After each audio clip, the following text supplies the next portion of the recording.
কি ব্রাজিল নাকি আর্জেন্টিনা? আজকে তো অন্তত ব্রাজিলই হওয়ার কথা, কারণ এবারের বিশ্বকাপে এই প্রথম সবচেয়ে high voltage match Brazil versus Morocco শুরু হতে যাচ্ছে। আর শুরু হয়ে যাচ্ছে রেডিও ভূমির নিয়মিত আয়োজন এই বিশ্বকাপ নিয়ে ডি বক্স।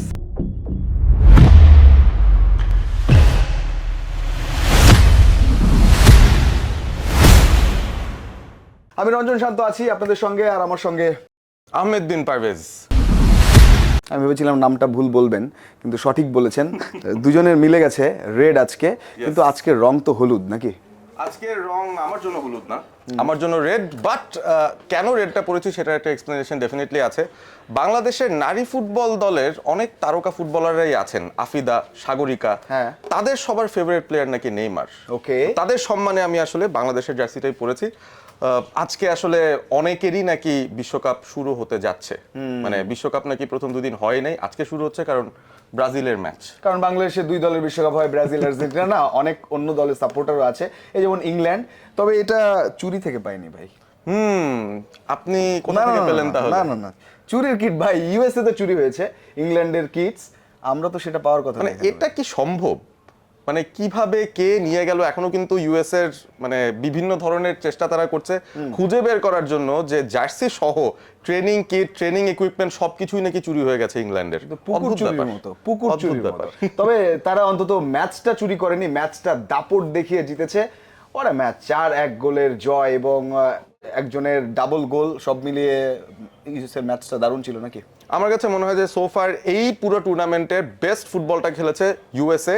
4-1 গোলে তারা প্যারাগুয়েকে হারিয়েছে, সেখানে ফ্যালোরিন বালুগন তিনি দুটো গোল দিয়েছেন, এবং আমার কাছে মনে হয় যে সামনে তার আরো গোল আমরা দেখতে পারি। তিনি আর্সেনাল থেকে এসেছিলেন, একাডেমি প্রোডাক্ট হিসেবে তাকে কেনার জন্য খুব একটা বেশি সুটার্স পাওয়া ছিল না, তবে মোনাকোতে তিনি এখন খেলছেন ফ্রেঞ্চ লিগে, আর ইউএসএ তে তো দাপট দেখালেনি। ক্রিশ্চিয়ান পুলিসিক তিনিও ভালো খেলেছেন। ওভারঅল আমার মনে হয় যে এই টুর্নামেন্টে এখনো পর্যন্ত যত ম্যাচ দেখেছি তার মধ্যে ইউএসএর ম্যাচটাই বোধহয় বেস্ট ছিল একেবারেই। তবে আমাদের কথা বলতে হবে ব্রাজিল নিয়ে, কারণ ব্রাজিলের ম্যাচ বাংলাদেশের সাপোর্টাররা অপেক্ষায় আছে, এবং আজকের ম্যাচ ব্রাজিলিয়ানরা তো দেখবে, আর্জেন্টাইন সাপোর্টাররা নিশ্চিত দেখবে, কারণ ওই যে ডিবেটটা তো করতে হবে সকালে নাকি? হ্যাঁ, সবাই ব্রাজিল ফ্যান্স যারা আছেন তারা হচ্ছে খুশি মনে খেলা দেখবে, আর্জেন্টাইন ফ্যানরাও আসলে মরক্কোর সাপোর্ট নাকি দেবে। মানে অনেক দেখছি সোশ্যাল মিডিয়াতে কথাবার্তা হচ্ছে যে মরক্কো তাদের নাকি অনেক সাপোর্টার বেড়ে গেছে রিসেন্টলি, মানে আজকের ম্যাচের আগে। তো সেটা কিভাবে সম্ভব? কারা এই মরক্কোর ফ্যান? সেটা ঠিক আছে, পড়ে গেল তো, নেইমার তো নেই।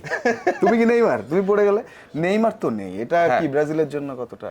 নেইমার নেই সেটা আসলে কোচ বলেও দিয়েছেন ব্যাপারটা। নেইমার পুরোপুরি নেই সে ব্যাপারটা বলেন নাই, বাট বলেছেন যে এই ম্যাচে অন্তত থাকবেন না। সুতরাং মরক্কো ভার্সেস ব্রাজিল ম্যাচে আমরা নেইমারকে দেখবো না, সেটা মোটামুটি নিশ্চিত। একদম মোটামুটি নিশ্চিত না, একেবারেই নিশ্চিত। আনচেলত্তি তো অনেকটা বলেই দিয়েছেন। সো অ্যানচেলত্তির প্ল্যানের মধ্যে আমার কাছে মনে হয় যে নেইমারকে ছাড়াই একটা পরিকল্পনা ব্রাজিল করবে, এবং সেই ব্রাজিলও বেশ শক্তিশালী দল, সেটা কিন্তু কোনো সন্দেহ নাই। সো ম্যাচটা কঠিন হবে এই কারণেই আমার মনে হয় মরক্কোর সঙ্গে ব্রাজিলের লাস্ট যেই খেলাটা হয়েছিল 2023-এ, সেখানে কিন্তু আবার মরক্কো জিতেছে। সো এটা একটা ব্যাড ওমেন হতে পারে ব্রাজিলের জন্য একেবারেই। তবে দুই দলের পরিসংখ্যান, দুই দলের র্যাঙ্কিং সবকিছু মিলিয়ে বেশ ভালো। 5 ম্যাচে, শেষ 5 ম্যাচে দেখছিলাম কেউই হারেনি, ড্র জয় সেরকম করেই আছে। ব্রাজিলের নেইমার না থাকায় কি ধরনের আসলে প্ল্যান থাকতে পারে? কারণ ভিনি আছেন, রাফিনা আছেন। আমি সবশেষ দেখছিলাম যে ভিনি তিনি কথা বলছিলেন যে আমি সেরা খেলোয়াড় হতে আসিনি, আমি হেক্সা মিশনে দলের বিশ্বকাপ জয়ের সঙ্গী হতে এসেছি। আত্মবিশ্বাসী লাগছিল তাকে। আত্মবিশ্বাসী লাগলেও তো আসলে লাভ নেই। আপনি চিন্তা করে দেখেন, কবে ব্রাজিল ওয়ার্ল্ড কাপ জিতলো? সেই 2002 সালে। তারপর থেকে 24 বছরের একটা আক্ষেপ তাদের, হেক্সা মিশন তাদের যেন কমপ্লিটই হয় না। কিন্তু আজকে রাতে একটা মিশন শুরু হতে পারে, একটা মিশন, এইটারই মিশন যে আপনার সেরা দলটা আপনার সাথে নাই।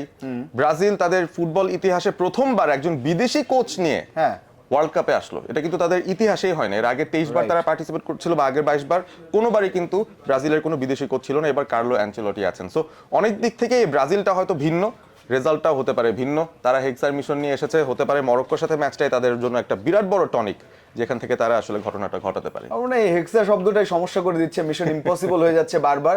মিশনটা চেঞ্জ করে একটা নতুন মিশনে তারা নামতে পারে, নাহলে এই ডামি কাপটা আর কতদিন রাখবে ব্রাজিল তাদের কাছে? ফরমেশন ওয়াইজ একটু পারভেজের কাছে তো জানতে চাওয়াই যায় যে কতটা অ্যাটাকিং ফুটবল খেলতে পারে মরক্কোর বিপরীতে ব্রাজিল, কারণ মরক্কোরও তো এক ধরনের প্ল্যান থাকবে নিশ্চয়ই। মরক্কোর খুব ভালো প্ল্যান আছে, এবং মরক্কোর যে প্ল্যান সেটা হচ্ছে পেছনে বসে থাকা এবং ব্রাজিলকে আক্রমণ করতে ইনভাইট করা। খেলোয়াড়রা আসবেন, সবাই আসবেন, ভাববেন যে না আমরা গোলের পর গোল দেব, যেটা তারা পানামার সঙ্গে করেছে, 6-2 গোলে তারা লাস্ট একটা ফ্রেন্ডলি ম্যাচে খেলেছিল। সো ওই কাজ করতে যখন যাবে তখনই মরক্কো তাদের আসলে কাউন্টারে নিয়ে যেতে চাবে এবং সেখান থেকে স্পেসগুলো বের করার চেষ্টা করবে। বাট ফরমেশন ওয়াইজ অ্যানচেলটি খুবই বেশি ফ্লেক্সিবল। আমার কাছে মনে হয় আমরাও যেমন খুব ফ্লেক্সিবল, মানে আপনি হওয়ার চেষ্টা করছেন। ব্রাজিল ফ্যান হয়ে ইংল্যান্ডের জার্সি নাকি? আপনি ব্রাজিল ফ্যান? আপনি কোন দলের ফ্যান? আজকে ম্যাচের পরে বলবো। আর পড়েছেন অনেক গোল হয়ে যায়। আমি নিশ্চিত আপনি ইংল্যান্ডের ফ্যান অন্তত নন, কিন্তু পড়েছেন তো। ইংল্যান্ড পড়েছি এ কারণে যে ওই যে বললাম কিট চুরি হয়েছে, সেখান থেকে কমে পেয়েছি আর কি।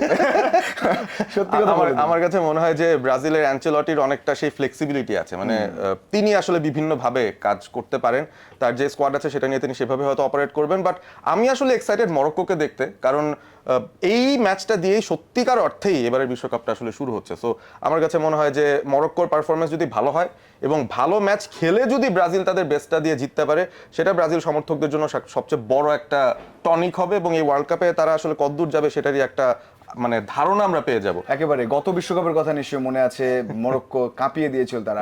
এবারও দিয়াজ, হাকিমি তারা তো আছেনই, ওদিকে ভিনি, রাফিনিয়ারা লড়বেন। তবে গোলবারের নিচে একটা আলাদা ফাইট হবে কিনা? অবশ্যই ফাইট হবে এবং সেখানে দুজন সেরা গোলকিপার রয়েছেন। বুনোর কথা যদি বলি, যিনি মরক্কান গোলকিপার, তাকে অনেকে গত বিশ্বকাপেই চিনেছিলেন, কিন্তু তার যে পারফরমেন্স, মানে মাঝখানে 4 বছর আবার তিনি খুব একটা যে অসাধারণ কিছু করেছেন তেমন নয়। বিশ্বকাপ আসলেই তিনি আবারও লাইমলাইটে চলে আসলেন। তো দেখা যাক। বাট অ্যালিসন তিনিও খুব ভালো সিজন কাটাননি তার দল লিভারপুলের হয়ে। দুইজন কিপারের সামনে চাপ আছে। আমার মনে হয় অ্যালিসনের সামনে চাপ বেশি, কারণ আমার মনে হচ্ছে ব্রাজিল আক্রমণ করবে বেশি, অ্যালিসনকে হয়তো বেশিরভাগ সময় বসেই থাকতে হবে। একটা দুটো বার যখন তাকে অ্যাকশনে আসতে হবে তখন তিনি অ্যাক্টিভ থাকেন কিনা সেটাই দেখার বিষয়। বাট বুনোকে আপনি ট্রাস্ট করতেই পারেন, তিনি আসলে অসাধারণ একজন গোলকিপার। যখন মরক্কোর জার্সিটা পরেন অন্যরকম বুনো হয়ে যান আর কি তিনি, তাকে আসলে ঠেকিয়ে রাখা সম্ভব হয় না। তো ওই জায়গা থেকে আমার মনে হয় যে he could be one of the big factors. But একটা ব্যাপার আসলে না বললেই নয়, ব্রাজিল এবং মরক্কোর মধ্যে তফাৎটা এত কম, রাইট, ফিফা র্যাঙ্কিং এ এটা কিন্তু ফিফা র্যাঙ্কিং এর ইতিহাসে কোনোদিন হয়নি এতটা কাছাকাছি। ব্রাজিল 6, মরক্কোকে এক জায়গায় দেখছি 8, এক জায়গায় দেখছি 7। দেখতে হবে যে কোথায়, বাট একেবারে 1-2 ধাপ এদিক সেদিক। সুতরাং বোঝাই যাচ্ছে সমমানের একটা দলের ম্যাচ হবে। বাট ব্রাজিলের আছে ঐতিহ্য, ব্রাজিলের আছে সেই স্বপ্ন, তারা সেই স্বপ্ন বাস্তবায়ন হয়তো। ব্রাজিলের আছে 5টা বিশ্বকাপ, 5টা বিশ্বকাপ, রাইট, এখনো। হ্যাঁ, মানে যে কোনো ব্রাজিল ফ্যানের সাথে দেখা হলে যে শুরুতেই এমন করে, মানে আমি হাত বাড়ালাম হ্যান্ডশেক করতে, সে হচ্ছে ভাই কেমন আছেন, খুব ভালো দেখলেই। তবে তারা খুব ভালো বলতে চায়, এটাই এবারের বিশ্বকাপেও তাদের প্ল্যান এবং সেটা হবে বলে আশা করছেন তারা। বেটার ফুটবল তারা খেলবে খুব স্বাভাবিকভাবে, সেটাই মনে হয়। অর্থাৎ ফেভারিট যদি বলা হয় মরক্কো ব্রাজিলের থেকে, ব্রাজিল কিন্তু এগিয়ে রাখতে অবভিয়াসলি আমি ব্রাজিলকে এগিয়ে রাখতে চাই, কারণ ব্রাজিলের আসলে ওয়ার্ল্ড কাপে টিকে থাকাটা ইম্পর্টেন্ট, ওয়ার্ল্ড কাপের জন্য ইম্পর্টেন্ট, ওয়ার্ল্ড কাপের আমেজের জন্য ইম্পর্টেন্ট। আশা করবো একটা ভালো ম্যাচ হোক, দুই দলই বেস্টটা খেলুক, তারপরে যে দল জিতে জিতুক, কারণ আমি তো কোনো দলেরই আসলে ফ্যান না ওভাবে। সো বাংলাদেশেরই আপনি আপাতত, আমার মনে হয় আমার রূপ বদলে যেতে পারে, রূপ বের হবে যে কোনো সময়। তবে আমার যেটা মনে হয় যে ব্রাজিল তারা একটা ম্যাচ হেরে শুরু করতে পারে এবারে বিশ্বকাপে। তাইলে ওই যে তারা আর্জেন্টিনা হয়ে যাবে, সেটা তো সৌদির কাছে হেরে চ্যাম্পিয়ন হয়ে গেল, একই সিকোয়েন্স যদি মেনটেন করে ক্ষতির কিছু নাই একেবারে। আমি আশা করব ব্রাজিল যেন সেকেন্ড না হয়, কারণ তারা যদি গ্রুপ চ্যাম্পিয়ন হয় তাহলে আমরা সেমিফাইনালে একটা টেস্টি অ্যাফেয়ার দেখতে পারি। ব্রাজিল ভার্সেস আর্জেন্টিনার একটা খেলা কিন্তু হওয়ার সম্ভাবনা আছে একেবারে। তো ব্রাজিলের জন্য শুভকামনা থাকবে। আরো বেশ কিছু ম্যাচ আছে, সুইজারল্যান্ড এবং কাতার তারা মাঠে নামছে। সুইজারল্যান্ডের ম্যাচ আছে কাতারের সঙ্গে, তারপর ব্রাজিল আর মরক্কো খেলবে এবং তারপরও আরো দুটো ম্যাচ রয়েছে, অনেকগুলো ম্যাচ আমাদের সামনেই আছে। But the main focus is basically on the 5-time champions. তো হলুদ শিবিরের জন্য শুভকামনা, সেলেসাওদের জন্য শুভকামনা, ব্রাজিল ভক্তদের জন্য শুভকামনা, বাংলাদেশের ব্রাজিল সমর্থকদের জন্য সমবেদনা এখন পর্যন্ত।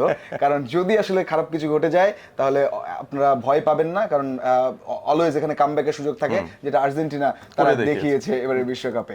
সুতরাং আমরা শেষ করব, বলটা হাত থেকে যেন পড়ে না যায়।